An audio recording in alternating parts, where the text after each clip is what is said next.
अस्सलाम वालेकुम नाजरीन, आप देख रहे हैं उर्दू पॉइंट और मैं हूं फ़ारूक उड़ाइच। मैं आपको उस शोहर से मिलवाने जा रहा हूं जिसने सादतमंदी में ऐसी मिसाल कायम की है कि शायद ही कोई शोहर कर पाए।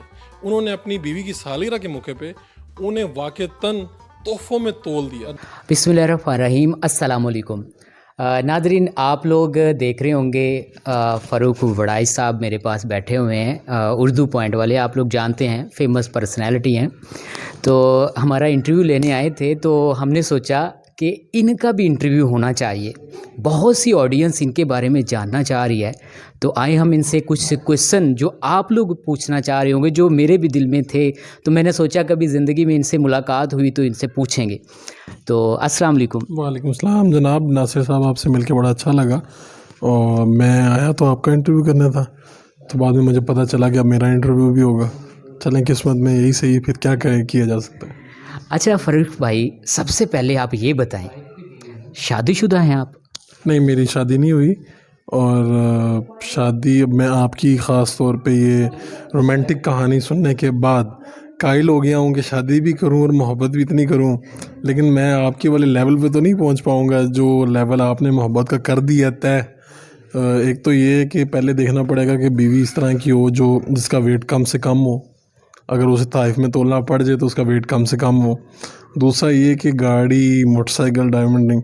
तो आपने ना ऐसा म्यार लेवल तय कर दिया कि जिसको अचीव करने में थोड़ा टाइम लगेगा, लेकिन शादी भी मेरी बस अन करीब है इंशाल्लाह। आपकी जो शादी है मोहब्बत की हो रही है या घर वालों की पसंद की हो रही है? मेरी घर वालों की पसंद की है। और जो मोहब्बत भी हो ही जाएगी मुझे। यूँ समझिए कि ठीक है, घर वालों की पसंद मेरी मोहब्बत ही हुई ना, तो मैं इसका ही कायल हूँ। कितने साल बाद आपकी शादी हो रही है? मेरी उम्र अगर आप पूछें तो मेरी 28 ईयर्स ओल्ड मैं हूँ। और अगर मैं कहूँ कि मेरी पैदाइश के 28 साल बाद मेरी शादी होगी तो ये बात है। सही है। अच्छा ये बताएं, आपकी माहाना जो इनकम है वो कितनी है? मेरी माहाना इनकम बहुत अच्छी है अल्हम्दुलिल्लाह। जिस तरह आपने अपनी एक बताई, तो कुछ साल पहले मेरी इनकम ऐसी नहीं थी। इन्हीं तन सालों में एक तो इस्टेब्लिश हो गए, नाम अल्लाह ने पहचान बना दी, एक लोगों में मकबूल हो गए, लोग अब बुलाते हैं मुख्तलिफ़ चीज़ों में, तो अब तो इनकम बहुत अच्छी हो गई है। लेकिन एग्जैक्ट जो फिगर है वो तो मेरा जो ऑफिस का कॉन्ट्रैक्ट है उसमें लिखा हुआ है कि आप नहीं बता सकते किसी को भी अपनी सैलरी, वरना मैं आपको ज़रूर बताता। एक आइडिया दे दें, तकरीबन कितनी मोटर बाइक्स नई जो है वो ख़रीदी जा सकती है आपकी सैलरी से? मोटर बाइक्स आजकल चाइना की मिल जाती है, 5 6 7 8 खरीदी जा सकती हैं। हाँ, एक माह की सैलरी से?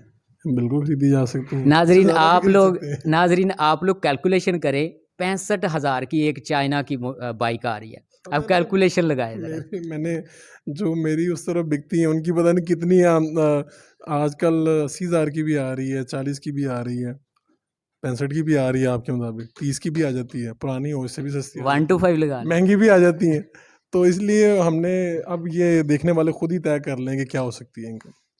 आपके चेहरे से ऐसे लगता है कि ज़िंदगी के किसी कोने में आपके साथ कोई ट्रेजेडी ऐसी हुई है, मतलब कि जैसे आपको धोखा हुआ है।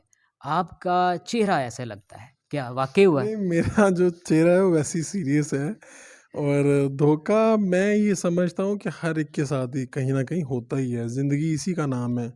कभी कोई आता है, कभी कोई प्यार देता है, कभी कोई धोखा देता है, कभी कोई साथ देता है।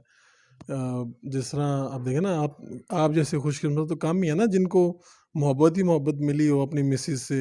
नहीं, ठीक है। बिल्कुल ऐसे मिसिज़ से मिली है मोहब्बत, और शादी से पहले के जो मामलात हैं वो वो अलग बिल्कुल है। जो है ना वो अच्छा, अलग है। तो ज़िंदगी है, ये नशेब फराज का नाम है। कभी ऊंच है, कभी नीच है। तो मैंने भी देखे हैं, बेशुमार धोखे देखे हैं। लेकिन अल्लाह ने जब आसानियाँ पैदा कर दी तो वो धोखे याद ही नहीं रहते। कभी किसी ने मुझे पूछा कि आपको किस बंदे पे सबसे ज़्यादा गुस्सा है, तो मैंने याद करना शुरू किया तो मुझे याद ही कोई नहीं आया। इसका मतलब है कि मेरे ज़हन में भी नहीं है कि किस किस पे पास्ट गुस्सा है। भूल जाते हैं आप।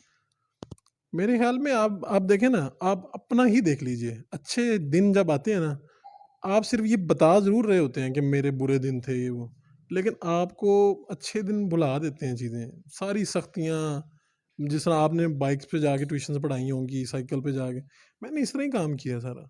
तो ये सारी सख्तियाँ मैं भी भूल गया हूँ आहिस्ता आहिस्ता।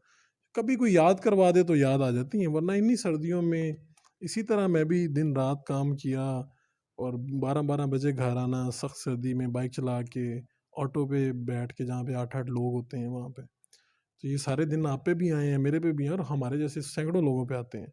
अब अल्लाह का करम है, बहुत करम है अल्लाह पाक का। आपका लहजा बहुत सबसे डिफरेंट है। आहिस्ता-आहिस्ता आप बात करते हैं। क्या किसी से आपने कुछ सीखा था या खुद से आपका ये अलग सी आपकी टोन है? मेरा अगर आप देखें, मैं आम रूटीन में भी ऐसे ही बात करता हूँ। मैं जब आया था डिजिटल मीडिया पे तो लोगों ने मुझे कहा कि जो यहाँ पर तेज़ बोलने वाले हैं, वो हिट होते हैं। तो ख़ुद मुझे भी दूसरे माह लगा कि शायद ये बात ठीक है उनकी। लेकिन ऐसा नहीं है, जिसने भी जिसका भी स्टाइल किसी भी तरह से हिट हो सकता है, कोई किसी अब देखें ना, यही बात जो मेरे अंदर एक किसी कह लें ख़राबी या नुक्स की सूरत में बता रहे थे लोग, वही अब वो मेरी खूबी है। मतलब मुझे ख़वातीन मिलती हैं, मर्द मिलते हैं, कहते हैं आपका लहजा बहुत अच्छा है, आपका लहजा बड़ा सोबर है, ये है। तो मैं ये सोचता हूँ किसी दिन बैठ के कि देखें कि खुदा जब आप पे कोई करम नवाज़ी करता है, तो वही चीज़ जो आपकी ख़राबी नज़र आ रही होती है, उसी को आपका हुस्न बना देता है, वही आपकी बिल्कुल, खूबसूरती बन जाती है। ऐसे ही। आपकी एजुकेशन क्या है? मेरी एजुकेशन, मैंने मास्टर्स की है इसी में, मास कम्युनिकेशन में, और इसी में एमफ़िल किया है मैंने। और ये ज़्यादा दूर की बात नहीं है, मेरी 18 में मैंने किया, एमफ़िल किया है। 16 में एमएससी की इसी में, और 18 में एमफ़िल किया। उम्मीद करते हैं नाज़रीन आप लोगों को आज की जो वीडियो है पसंद आई होगी। मुझे और फ़ारूक वड़ाई साहब को इजाज़त दीजिए, मिलते हैं नेक्स्ट वीडियो में। अल्लाह हाफ़िज़।